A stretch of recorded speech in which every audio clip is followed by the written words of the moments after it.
Lane 3, Caley Oquist of LSU. If you have a lane, you have a shot. Take your bar. For you and me. I remember I was in a squatting position and I sort of reached over and I grabbed the bottom of Gina's leg and go, this is going to be good. Oquist turning first in lane 3. She's motoring. Coming to the finish. I was in shock of how fast it actually was. Caley Oquist of LSU by 1/100th at 1:54.87. Do you have those sort of expectations for yourself? No. Caley Oquist may have never dreamed of setting 3 LSU swimming records. In fact, her only dream was to be an LSU Tiger. All I heard was LSU. Our basement was purple and gold, and our bathroom in the basement had tigers all over it, even though my dad says it was for the Vikings, but it definitely was for LSU Tigers. She bleeds purple and gold all the time. It's awesome. Growing up in Monticello, Minnesota, Caley's love for LSU descends from her mom, Heidi, who swam at LSU from 1983 to 1986. So naturally, it didn't take long for Caley to get in the pool.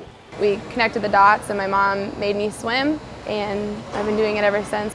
At just 11 years old, Caley already had thoughts of putting on an LSU swim cap. It would give Heidi an excuse to travel back to Baton Rouge and watch her daughter swim in the same auditorium she once did. But she would never get that chance. On October 31st, 2005, Heidi Oquist passed away after a long battle with cancer. She was 42. When my mom passed, swimming became extremely hard for me. Just, I suppose in general, life becomes hard without a mom as a daughter. It's definitely different growing up without your mom. Young Caley's world was now a whirlwind, but her goal of swimming at LSU grew stronger. The day my mom died, I knew that this was my goal and this is what I was going to do, and nobody was going to stop me. But it wouldn't be easy. Caley's times in high school weren't SEC caliber, and she didn't train year-round.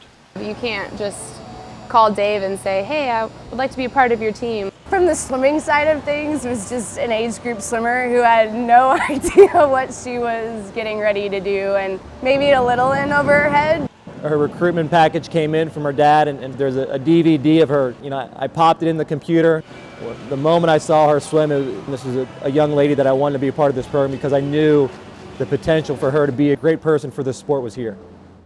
Caley Oquist was an LSU Tiger. What she dreamed about so much as a little girl was now reality. I have moments where I'll just sit and I just realize, holy cow, like all my dreams have come true. But where do you go to after reaching your ultimate goal?